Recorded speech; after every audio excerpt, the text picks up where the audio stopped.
Hey guys, I'm George Robson. And I'm Cheryl Mausen. And this is the Teacher Ate My Homework. Thanks for joining us. Teacher Ate My Homework, as you may or may not know, is us following life enthusiasts and how they survive and thrive despite or because of the structures they find themselves in, whether that be academic or political or what have you. So that's our thing. Today we interviewed Scott Rasmussen, who is a very interesting entrepreneur who has a lot to say. He's a digital entrepreneur. He's a New York Times bestselling author, founder of ESPN, founder of Rasmussen Reports, and now his big new venture is Stark.com, which is a news broadcast startup, with the point of, what am I saying? I don't even know. It is an online news source that empowers the everyday American. There. Maybe you should say that. I need to work for this company. Clearly, because you understand it better than I do. And in today's podcast, we talk about his time before ESPN, kind of what he describes as kind of his golden years occupationally, and his passions that kind of drives him to think of more ideas and to keep working towards completing them. Yeah. So let's cut the chit-chat and get to it. Less of us, more of him. Exactly. You tell me something. Tell me something. Mom, tell me something. Hi. It's all good. It's all good. I'm glad to be here. Late, absent, or tardy. Where the hell did you come from? It doesn't have to be a teacher. It could be like your cousin or whoever. Best thing that I've ever done. There has to be something human about that somebody is, What I actually see is in lots of people, there's lots of things to admire. And we are here talking with Scott Rasmussen. Thanks, Scott. How you doing today? I'm doing great, George. Great to be here. It's kind of lousy outside, but Yeah, it's raining. So We talked about, because the nice thing about doing the, using the little recorder here is we can do it kind of anywhere. And so, like, our last recording we did at the High Line in New York, so it was just like in the park.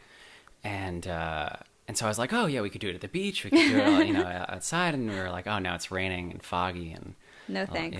So Not about that. basement's cool. yeah, for that, basements are fine. And It's this is actually comfortable. This chair is the most comfortable chair I've been in a month. yeah. Right now we're all sitting on like nice leather, some nice like inset lighting. So it's not like a gruesome basement. Yeah, well, actually, the important part about this whole setup is when you're down here and you're watching a sports event and your team isn't doing too well, you can just kind of zone all. You don't have to get up and leave. You just sort of drift back. Yeah, you don't have to make And that the chair decision to be accepts like, you I as should part of really it. move. Yeah. That's right.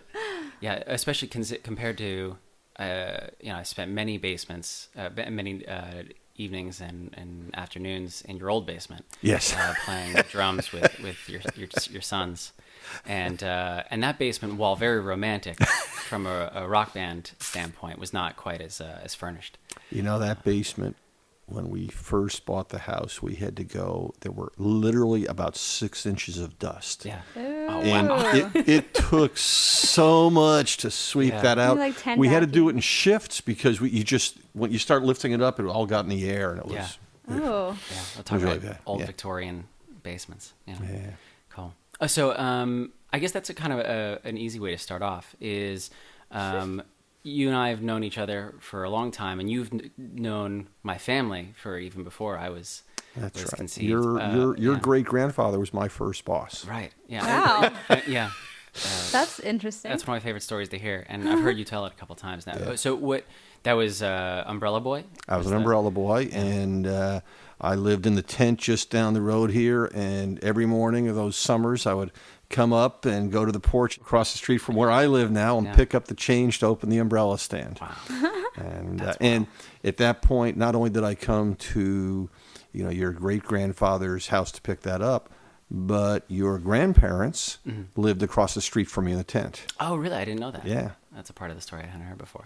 Wow. Yeah. I feel like the intruder now. I'm the weirdo. My family doesn't live in Ocean Grove. Yeah, Never have. Although that's how we connected. You and I connected as well. Cheryl and I met in through Ocean the Grove. the Yeah. Ocean Grove is the common denominator. God's square mile, as it were. So, Scott, when you're at a party or social gathering or whatever, and somebody asks you, "What do you do?"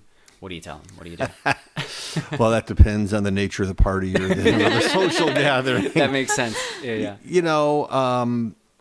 It's a strange mix because sometimes now, especially, people think of me as a pollster if they're familiar with me at all, and I try and say, well, no, I don't do that anymore, and then they try and figure out what does that mean, and I try and talk about Stirk. If I'm on an airplane and somebody asks me what I do, I usually say something like I sell shoes because I don't like talking to people on an airplane. I just put my headphones on, think they should get the.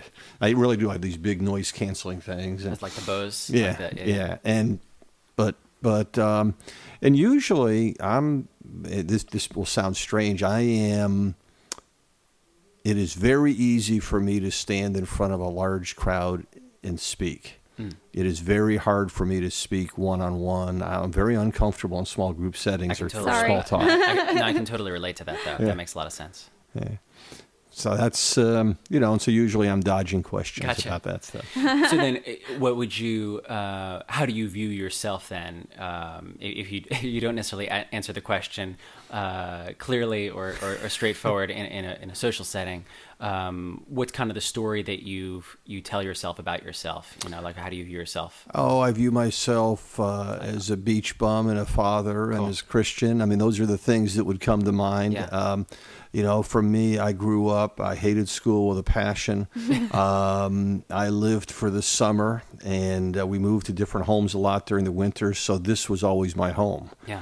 And this is a big part of my roots, and so that's why I always think of myself as, even though, I don't get to the beach as much as I used to, and all of those things, this is where the roots are. And then I was really surprised about the whole process of fatherhood and just how much that becomes. I mean, if you ask me about what's your legacy, it's Andy and PJ. Yeah. Yeah, that's beautiful. So go ahead. Oh, so you said you were an umbrella boy. That was your first job. So what's your career history since then?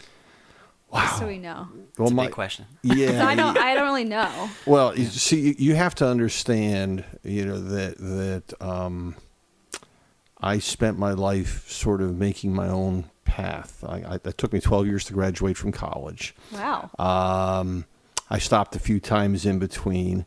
I was always doing stuff. I was an umbrella boy at the beach, and that was still the best job in the world. I mean, you had to go to the beach 8 hours a day, 6 days a week. I made $15 a week plus tips. And, the first big lesson learned on that was back in those days. If you walked home by the lake, there was an arcade, and you had your pocket filled with change and my first few weeks I didn't take home much money at all, but then I kind of realized maybe I should save a little bit of this, and when I was a little bit later in high school, I did some syndicated high school hockey broadcasts with my father.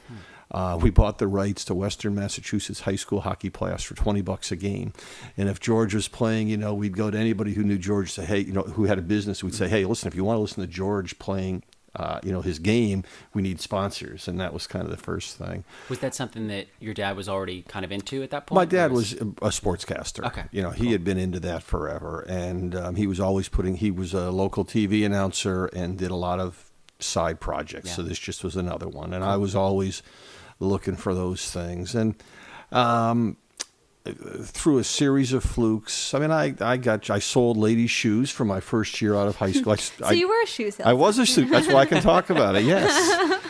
And the shocking thing about that was, it still amazes me how many women, or at least women in the 70s, insisted their shoe size was smaller than it was. And if you couldn't get the shoe on them, it was your fault. It was your fault, yeah. And the other thing that shocked me about that was how many women, because we were only selling women's shoes, would come in the holiday season and buy shoes and then return them right after the holidays.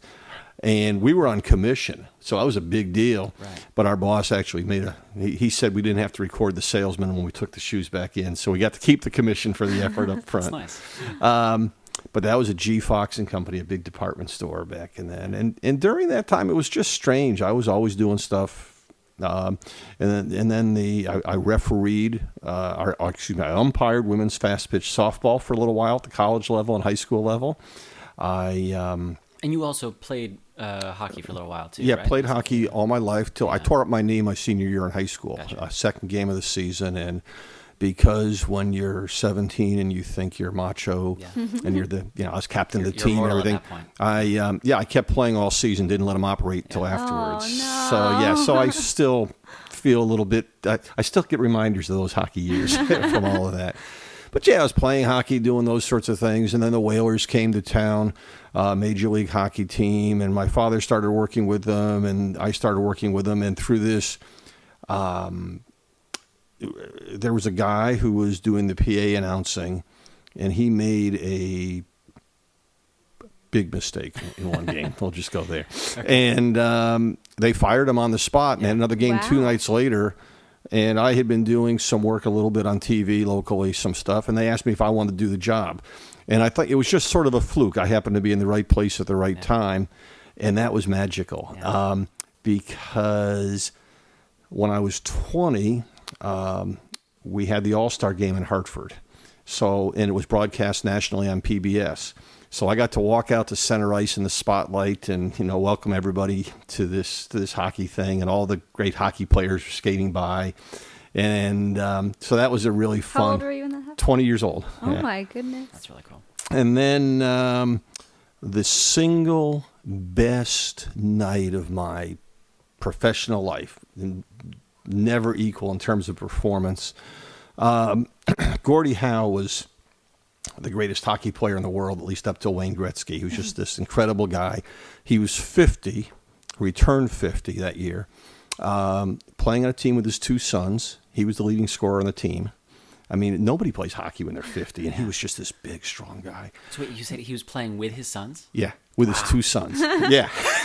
That's a dream, or a nightmare, depending upon your sons, I suppose. Yeah, probably a little bit of both. And Gordie had been my childhood idol as a hockey player. And so here he was playing on our team. And I got to go out to his house every Saturday morning for about 6 months to go through all their scrapbooks to put together a commemorative program to honor him on his 50th birthday. And we were talking about cartoons before, I'm drawing a blank right now on his name, but the originator of the Snoopy cartoons. Schultz. Charlie Schultz. Yeah, he was a hockey fan, so I got to call him and ask him to design a Snoopy cartoon for our book, and all that. And then Gordie's birthday's a day after mine, and so we celebrated his 50th birthday on my 22nd birthday, and I got to walk out to center ice. A totally dark arena, sold out place, and say good evening, ladies and gentlemen, or whatever it was, and all the lights come on, and then I introduce Gordie Howe, and he skates out, gets into the spotlight with me, and got a 9-minute standing ovation. And he would turn and he'd wave to the crowd here, and then he'd turn back and tell me a joke. Then he'd wave over here, and I think this is just awesome. Yeah. And then we had the formal presentation that night. And you try to talk about somebody like that, try and identify their career and how do you do it. So I, in my prepared remarks, somewhere I said, as a matter of fact, the old man who's our guest of honor tonight scored over 300 Major League goals before I was even born. With that, he picked up his stick and whacked me on the butt. And the photographers loved it, so he did it again, and so that was cool. And those were the hockey times. They were really, it was bizarre. I learned a lot about business, and sports is a business, and so there were parts of it I didn't like. And there were parts of it that were pretty cool. But during those days, we couldn't get the Whalers on TV. Nobody today can really imagine that. But in those days, they only showed one college football game a week. Wow. There was no March Madness. The only game they showed was the finals. I think we got 2 or 3 games on a year, and through a series of things that led us to learn about this new thing called satellite programming the cable, and started ESPN when I was 22 and went on the air when I was 23. And that was both good and bad. It was it was my first encounter with a really big corporation, and let's just say we didn't mix all that well. Getty Oil provided the funding, and I look back on it with the benefit of hindsight. Mm-hmm. And I can't believe they were stupid enough to invest in our idea. And I recognize that we never could have pulled it off without their muscle and their resources. But it was Yeah. Now, It to jump into Sure, that a yeah. little bit is, we've talked before already about, the podcast called The Teacher Ate My Homework, and we're trying to kind of delve into, how people react to structure. So whether or not, the teacher ate my homework is always that kind of idea. Like, you go to school for however many years, you're in that structure, that academic structure. You have the teacher telling you what to do, and then all of a sudden you graduate, and you kind of have to figure out for yourself. Was there kind of steps that you kind of felt like you were following that led into ESPN? It sounds like there really wasn't much of a pattern to follow for that at that point. Good question. yeah. We're full of good questions. Yeah. Well, Pat herself on the back. I guess I need to start by saying that one of my wife's biggest fears was that our boys would be students like I was. I did not follow a structure in school. Yeah. I mentioned earlier I hated it. So if there was a book assigned to us to read, I would take the test without reading the book. And I loved to read. Yeah. I would read it afterwards. It was just to see if I could pull it off. My last full semester in high school, I was either late absent or tardy, or what was it? Late absent or left early, 37 out of 45 days, and I had to explain where I was to graduate. And Where I think were you? I was looking at colleges, I'm sure. I think there were a lot of colleges down here in Ocean Grove in those days. It was just in here in Ocean Grove. I started volleyball leagues.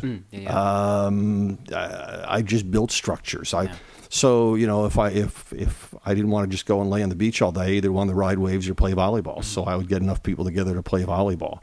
And you talk about that, or the Whaler experience, or the high school hockey stuff.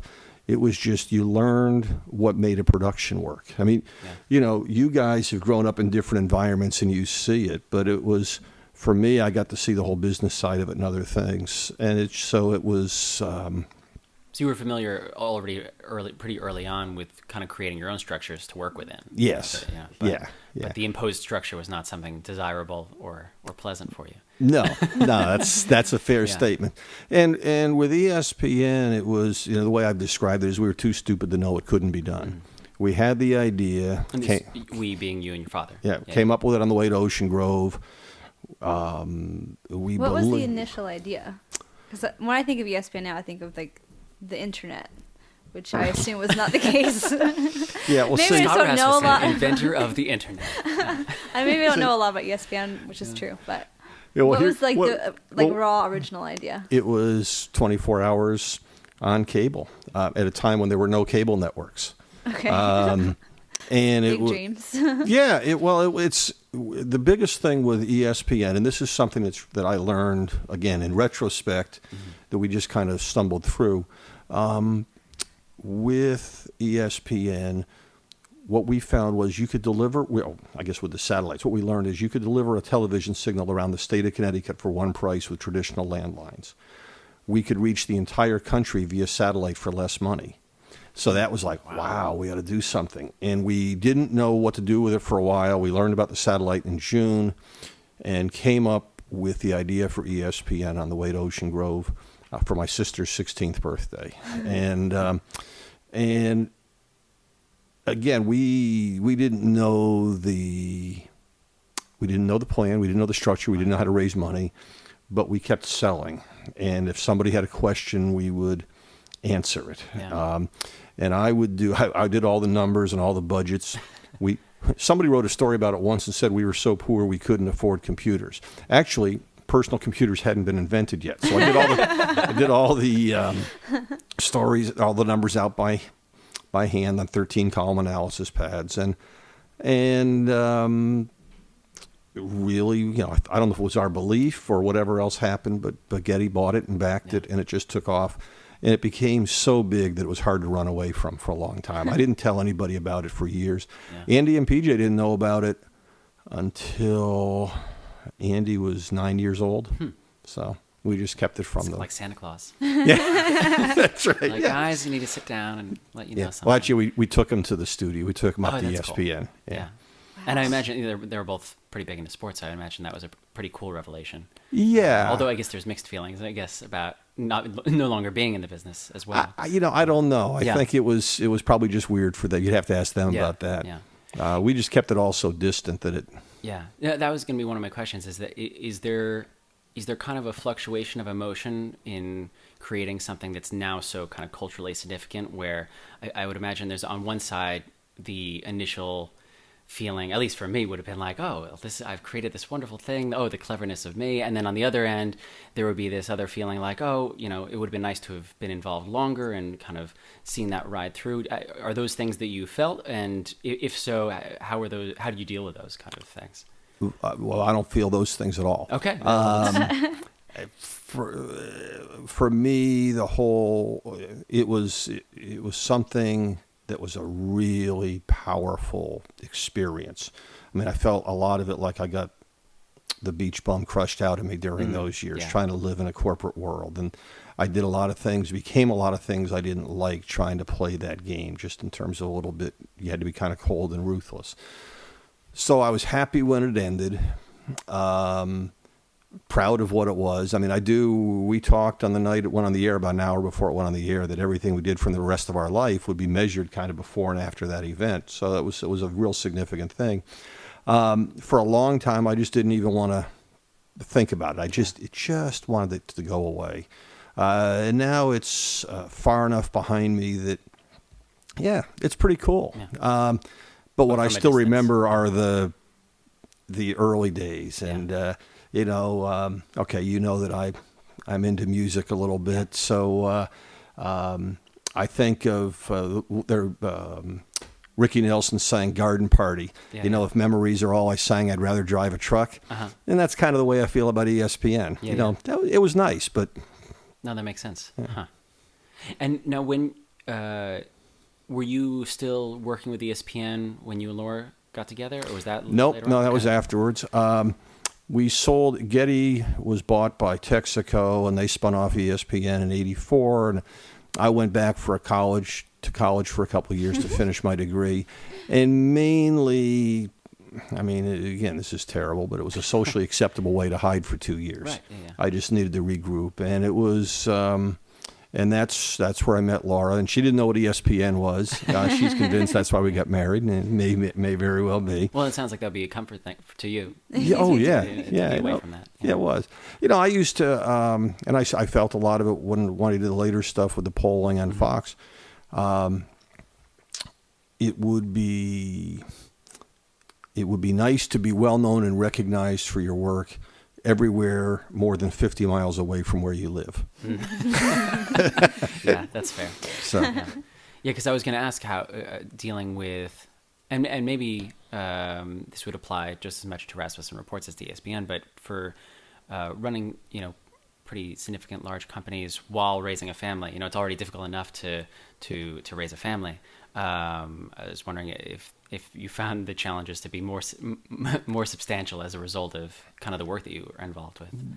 I don't know, because I never did any other way. Right. You build your structure again. When Andy and PJ were very young, it was great. I could do my polling work at night after they went to bed, and also a lot of stuff early in the day. So I got to be their little league coach and pick them up at school and be a part of their life, which was really a great thing.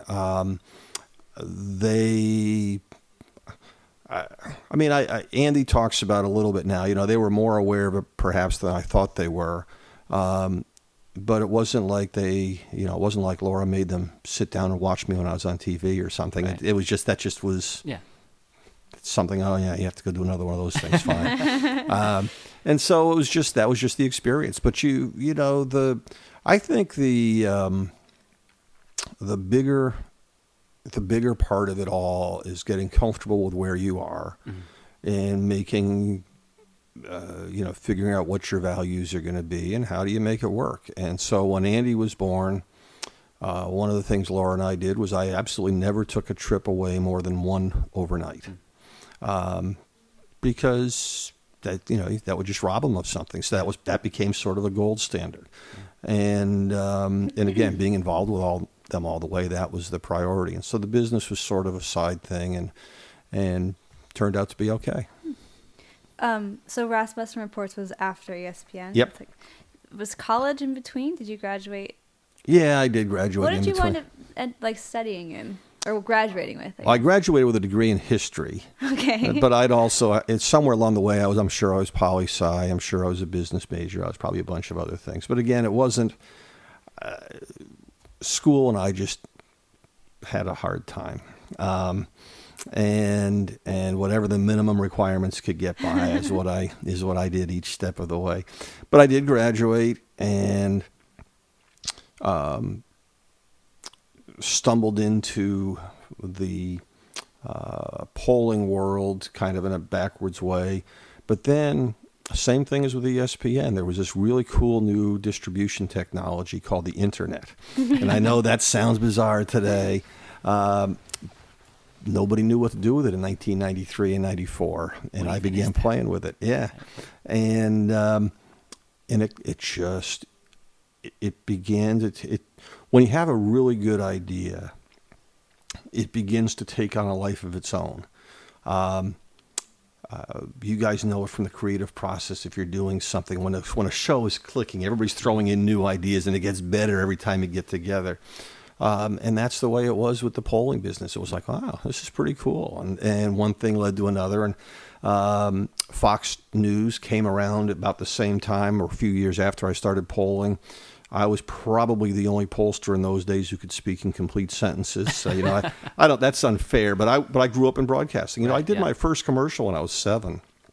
So being around the media. Do you remember what it was for? It was some holiday contest for something or other. At least it wasn't like cat food or something. No, nothing like that. And I did something for Springfield Giants Bat Day with Nick Buonacani when I was 10 or 11. And that was cool because he became the captain of the only undefeated team in NFL history, the Miami Dolphins. So that was cool. That's wild. So yeah, but it was. I was always around that stuff, right. And the communication part came easy. Yeah, in fact, at points when you asked earlier, how did I describe myself?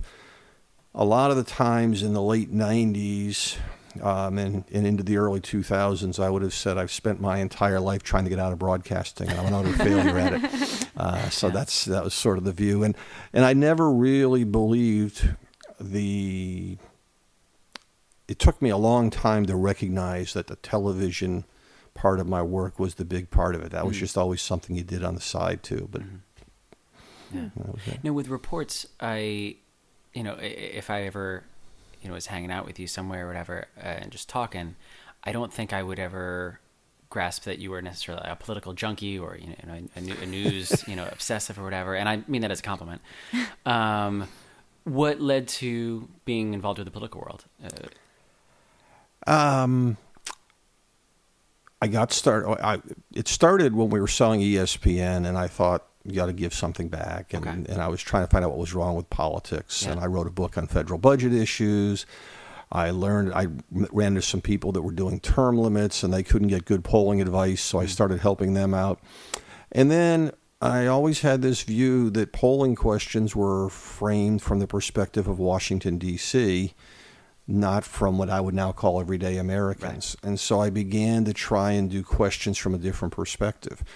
And I did an early poll on Social Security, and the Wall Street Journal asked me to write an op-ed on it. I did a lot of work with term limits and I did so much radio in those days. And when I began polling, I really wanted it to be more than politics. I wanted to talk about life and what goes on and different things, but politics became the driving obsession. Yeah. And I think one of the reasons it worked well for me is I wasn't obsessed about it. Right. Politics was something, I would talk about like watching a football game where I don't care who's playing. Yeah. You can analyze it, you can say, he's doing this and that. And it's not that politics doesn't matter at all, but it wasn't the driving. One night after, I think it was the 2006 midterm elections, staying up really late because that's what you have to do on election night, and all the poll results are coming. We nailed every race right to the penny, and So somewhere about, I shouldn't have done this. I should have had a little filter on. But somewhere about 3 or 4 in the morning, I sent out a quick note comparing our results, talking about what a great night it was. And in 2006, the Republicans got wiped out. And I got unbelievable hate mail back from all the Republicans that I sent that to. And I was thinking, oh yeah, you guys cared about who won. I just cared about calling it accurately. Yeah, wow. That's wild. But yeah. But all of this stuff, I don't look at it as if it's clear choices. It's what doors open, and you have to keep trying something. I've told people at times that being an entrepreneur means going out and selling your story every day passionately, like you believe in it. And then when you learn new facts, you go out and tell a different story the next day and sell that just as passionate. It's really the same core idea, but you just have to adapt it to the new circumstances. And that's especially true now with the digital stuff. Things are changing so fast. So I have this idea that I want to start a bagel shop in South Korea or somewhere. This is actually what this podcast is about. It's for Cheryl to pitch an idea to Scott. No one can take this. This is a copyrighted idea. Because bagels are so good here, and you cannot get them in most places in the world, especially South Korea. But they would love, everyone would love a bagel, a really legit bagel. Especially every tourist who's just over there craving something. Right, yes, exactly. And I know so much about the expat community. FYI, Cheryl just got back from living in South Korea. Yeah, that's why she's... I feel like it would work. Yeah. However, I am not going to do that. I know that. It's just an idea. So obviously you have something in you that when you have an idea and you think it's good, you run with it and you make it happen. What do you think that is? I don't know, but I do know that everything, when we were in Iceland recently, I'm a Star Trek fan. So, we go over there and they have a line of beers called Borg beers. Well, Borg were the big enemy in Star Trek. And I'm thinking, and Borg, by the way, over there just means castle. Has no connotation. But somebody in America should get the license for association right now with the Star Trek. No association whatsoever. So I got my picture taken with my Borg mug, holding a Borg empty, beer bottle, and I'm thinking, who's going to run with this idea? Because somebody could license it and have the Trekkie market cornered. So I do think like that. I mean, I look at the catchphrase. That it's so set for marketing. Yeah. And when I see, when it was 22-21, when you guys started to play, I mean, I just look at things from a show and promotion perspective. Yeah. For listeners, 22-21 was a band that I was in with Scott's two boys growing up. My first band. Yeah, that was fun too. Yeah. And it was so I don't know what it is, but it's just always been there. It's almost, again, that it's too stupid to know it can't be done. And now, after a little while, it just becomes so second nature. When we were doing Stirk, I told Laura this was going to be my last venture. And then I said, well, my last big venture. And then after working for a little while, I came home one day and said, this is so much fun. We have all these really enthusiastic millennials in the office, and I'm getting all this. I want to start maybe one more. So she wasn't really keen on that.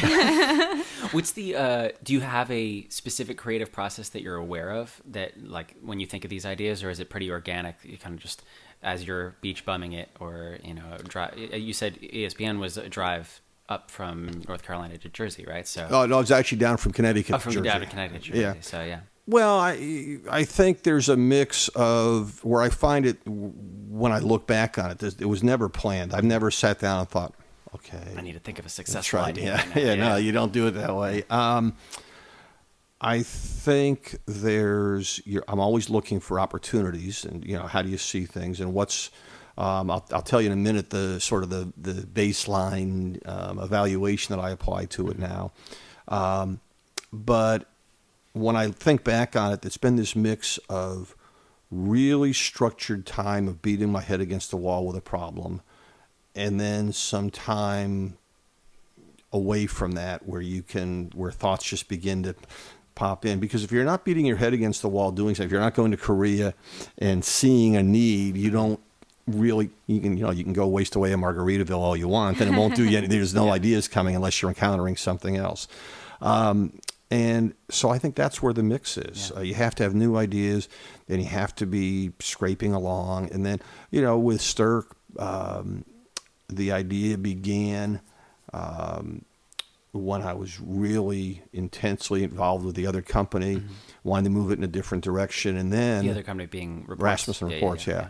And I left that, and then I had a couple of months with no deadlines. And it was like, oh, this is the coolest thing in the world. And I can go explore stuff. And it wouldn't have been anywhere near as fruitful if I hadn't had the other time as well.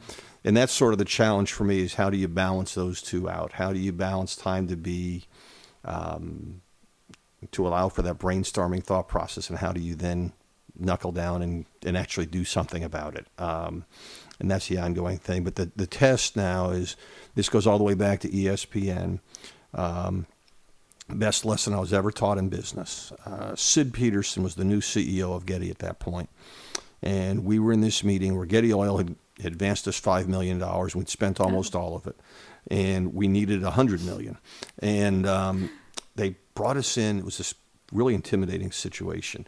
They had a boomerang-shaped table, and they put us on the inside of it. And they were all around the outside firing questions from everywhere. Psychological warfare. Yeah, That's yeah. like 360 arguments going on. And it was very effective. I mean, we were really scared. And at some point, somebody asked me, and again, because I'd done all the numbers, they said, what are the revenues going to be how do you justify your revenue projections for 1988? Now, this was 1979 for an industry that didn't exist. And I mean, it was a guess. I didn't know what it was. Yeah. But, so I gave the answer I gave said, well, there's 12 million cable households in the U.S. right now. And if you assume that this percentage of them get satellites, and this percentage of that percentage take ESPN, and this percentage of that percentage do this, and then this percentage of people watch at this day part, the answer is obvious. I went through this whole... So you take it. And Sid Peterson, the CEO, said he doesn't know what the revenues will be in 1988 any more than we do. What we have to do is look at the underlying assumptions. Will cable grow? Will the satellite programming be a part of that growth? Will cable companies take it? Will people watch it? And will advertisers support what in those days was called narrowcasting? Because before this, advertisers only supported huge shows with huge audiences. Sure things, basically. Well, you really can't even imagine the world. The shows with the biggest...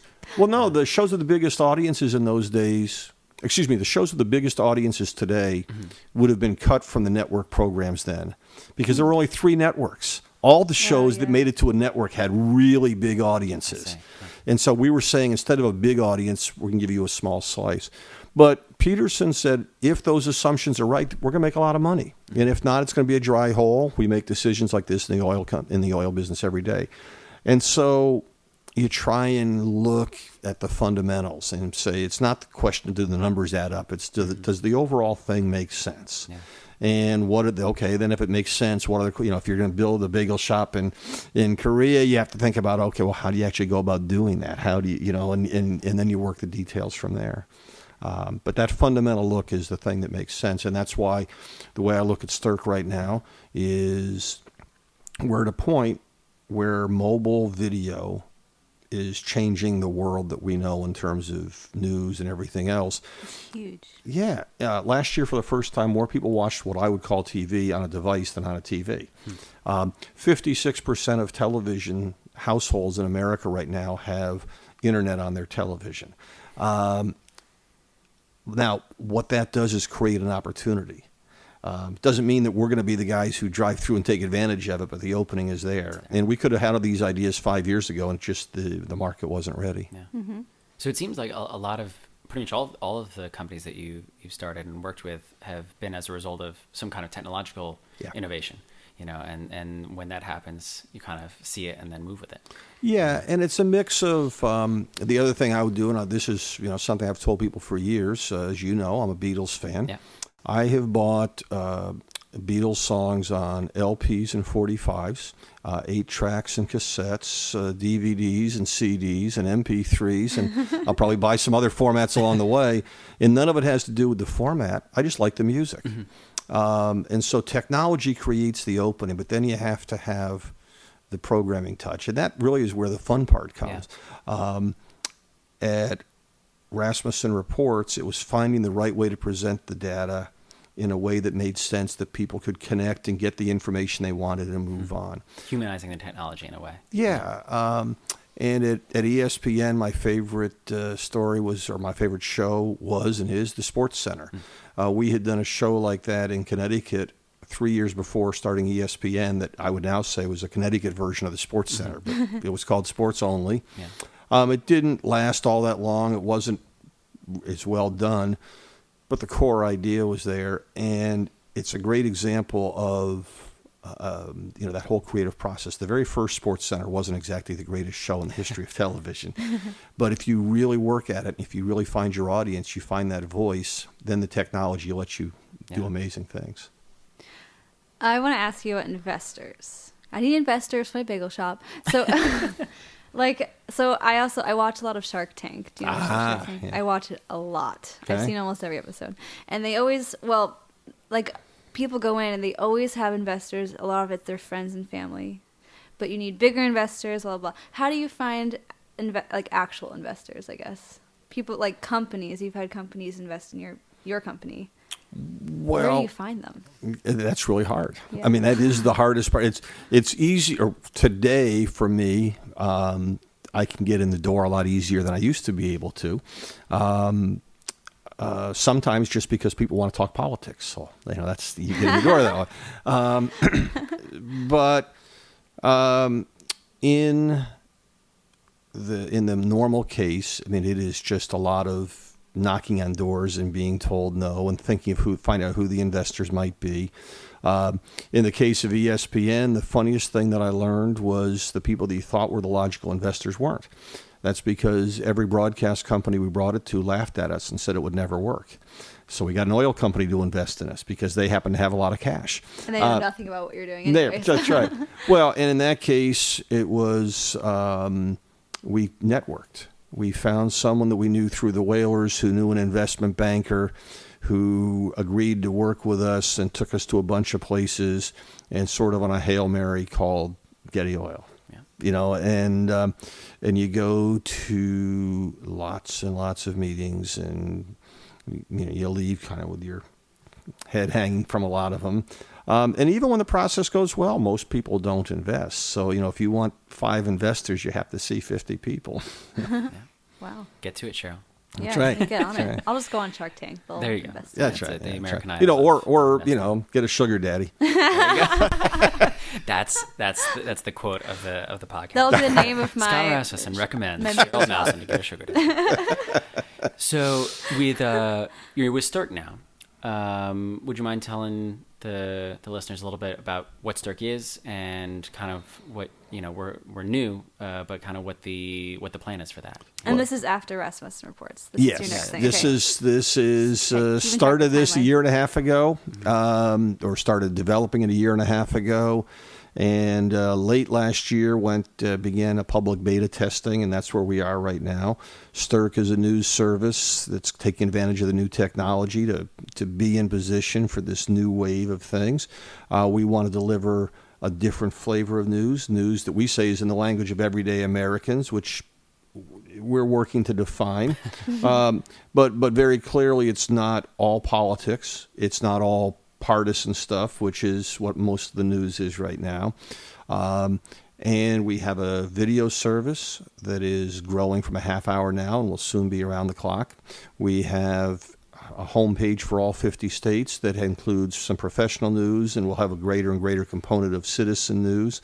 And then we have small group courses that will begin sometime this summer.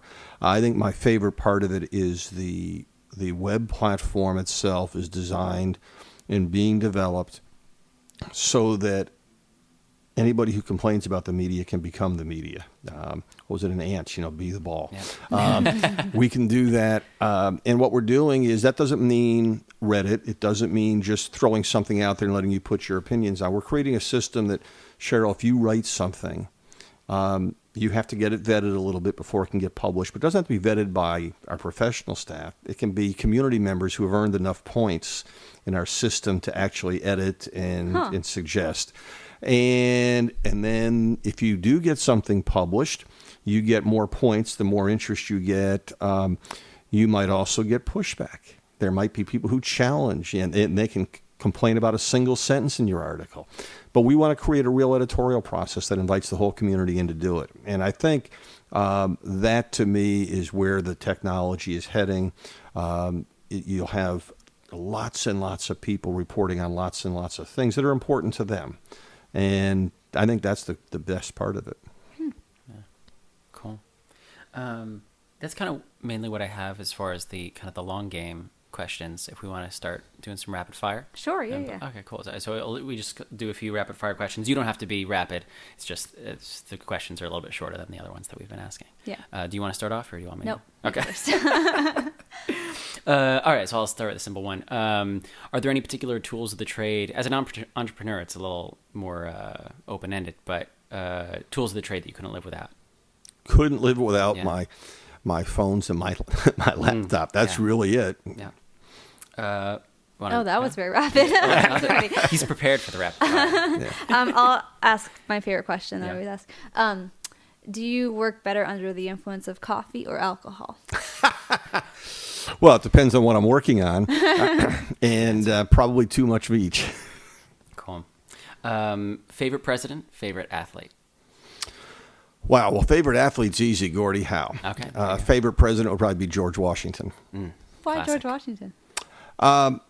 Because he's the one who changed everything. He's the one who was so conscious of his place in history that he turned down power rather than abuse it.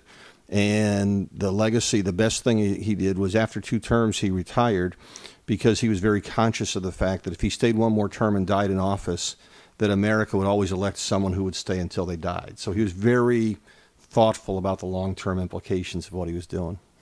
Someone told me recently that George Washington has to have the highest ranking in the army, in military or something. So whatever highest, like the 5-star. Like even today, he has the highest, like whatever someone has the highest of now, he has to have a higher one that's just for him. That's interesting. So you can't beat him in ranking.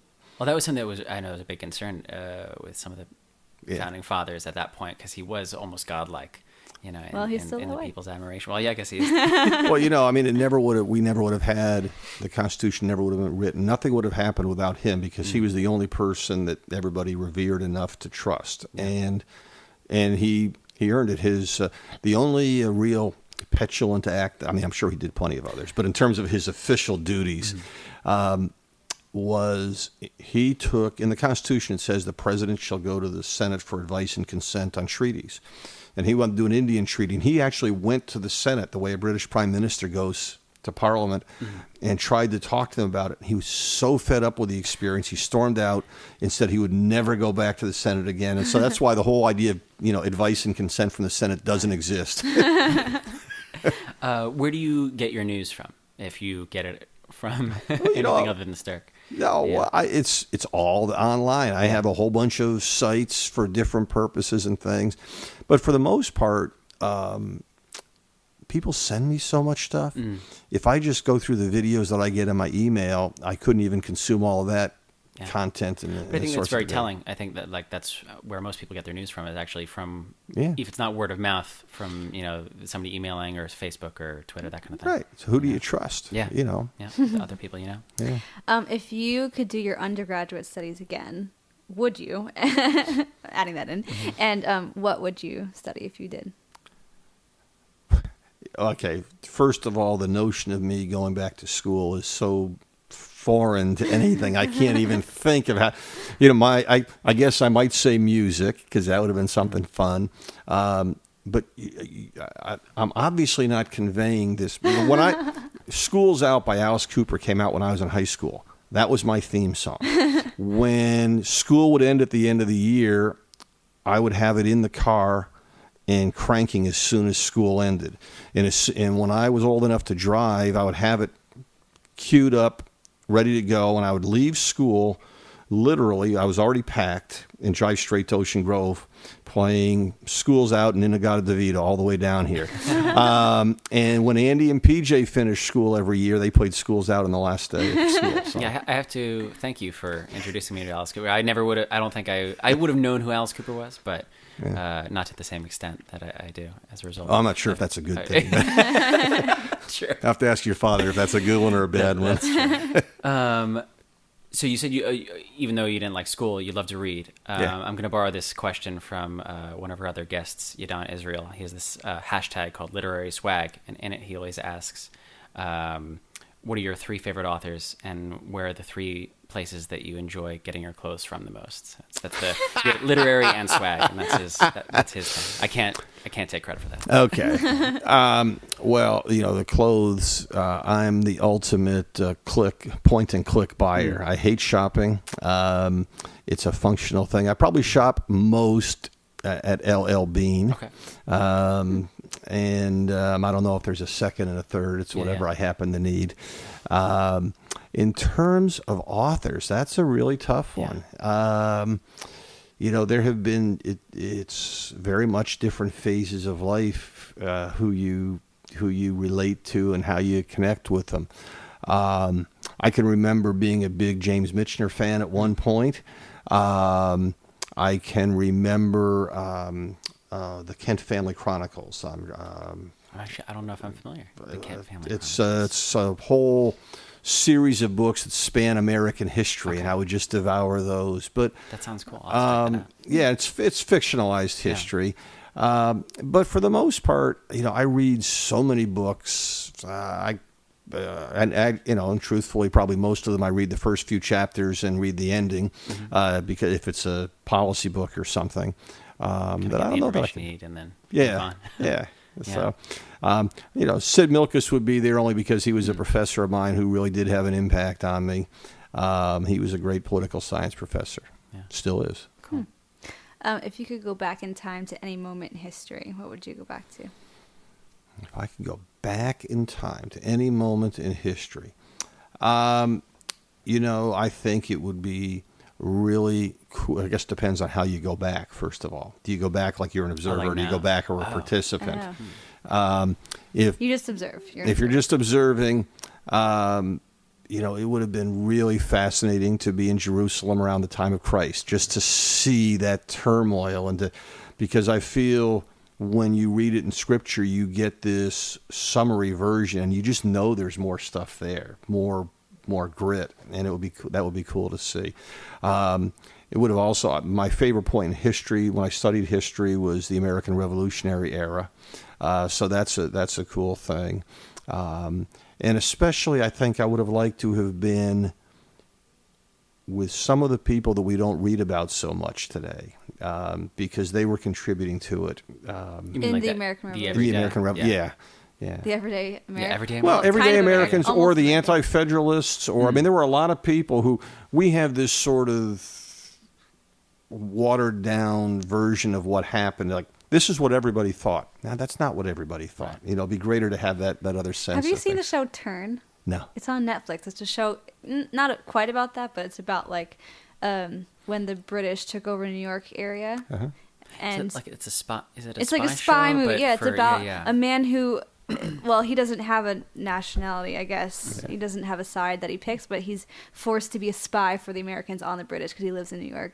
I think you'd like it. That sounds terrible. When you talk, the thing that I do like about history, and for all my hatred of school, there was one really good history teacher my senior year in high school who taught me this, is if you can place yourself back in that period and try to think things through, you get a different perspective. And she did it by having us do trials.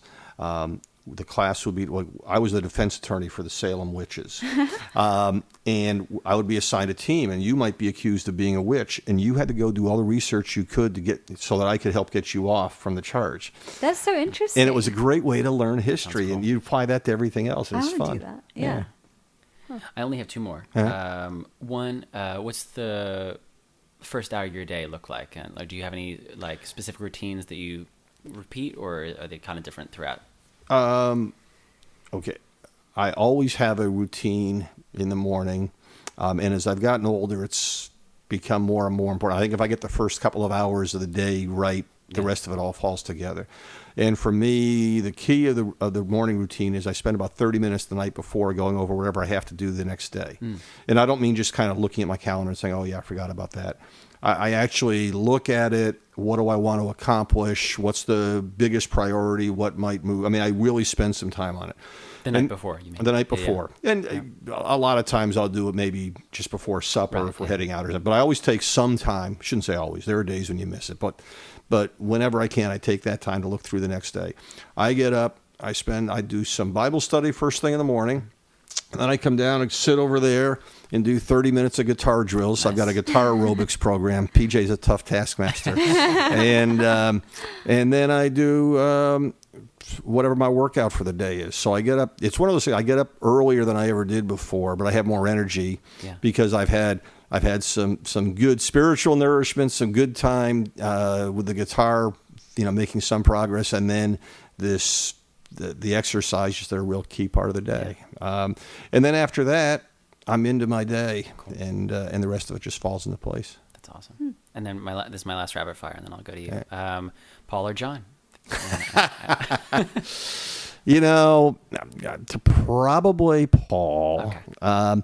But I must say that the songs that if I'm in a we've talked about this before. Mm-hmm. Different times Beatles songs, different times of your life and different moods, you have different Beatles songs you Definitely. like. But I mean, the song that I'm really working on right now is Revolution. This song, I mean, I prefer Help to Yesterday. So there's a little bit of the John in there as well. Yeah, just a couple months when I was in Nepal, just a couple months ago, walking through, one of the only albums that I had was the White Album. So Revolution, it's just like so good. When I love the acoustic. What? What's your answer to that Paul question? or John? Yeah. It is Paul, without a doubt. I love it's one of those hard things because as Scott knows, it's like you love them both. I think to hate. I'm not one of those that really takes the side of like, John was terrible and Paul was the best, or vice versa. But if I had to choose one, I love Paul. Yeah. And there were times when George was my favorite, and, right? And Ringo holds the whole thing together, and it really was just they were the right act at the right time. Totally. Yeah. The that little blue guitar over there turns 50 next year. Wow. And that's my first electric, the Mustang. That's a sexy guitar. Yeah, we're doing a 50th birthday party. Oh yeah. Yeah. I got to talk to you about this. It's going to be so fun. That's dope. Cool. And it's 3 days after your dad's 50th. But wow. So you can spend time with your dad's 50th. But I'm pretty psyched about the guitar. I think they're both pretty. It's comparable. Yeah. Do you have any role models? Do I have any role models? I have mentors at different times of life, and you can learn something from lots of different people. So, in a lot of ways, right now, Ralph Del Campo at work he's worked in much larger organizations than I have. I've always been in the startup and entrepreneurial modes. So he's helped me think through things from a different perspective. Richard Twidle actually drew some leadership things out of me at a different point in time. In terms of, do I sit and say, gee, I wish I could be like someone? Probably not at this point. That was more when I was younger. Mm-hmm. And what I think, what I actually see is in lots of people, there's lots of things to admire. And one of the things that really bugs me about the world today is people won't accept someone's ideas if they perceive a flaw in them. Well, you know what? We're all flawed. I don't know you all that well, but I know there's things about you that would irritate the heck out of me if I did know you well. And same thing by the way, in reverse. I mean, that's just part of the way the world is.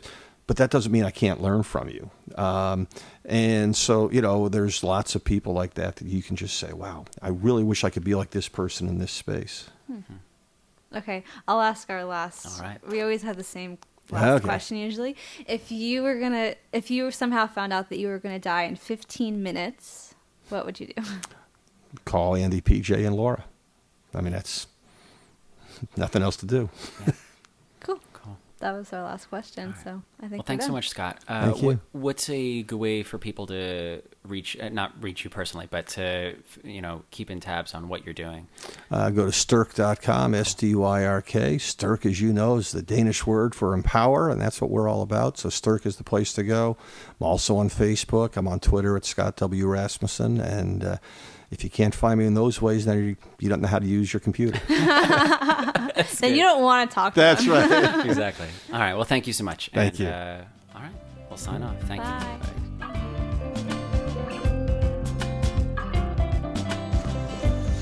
Hey guys, George here. Come to you from sunny Asbury Park.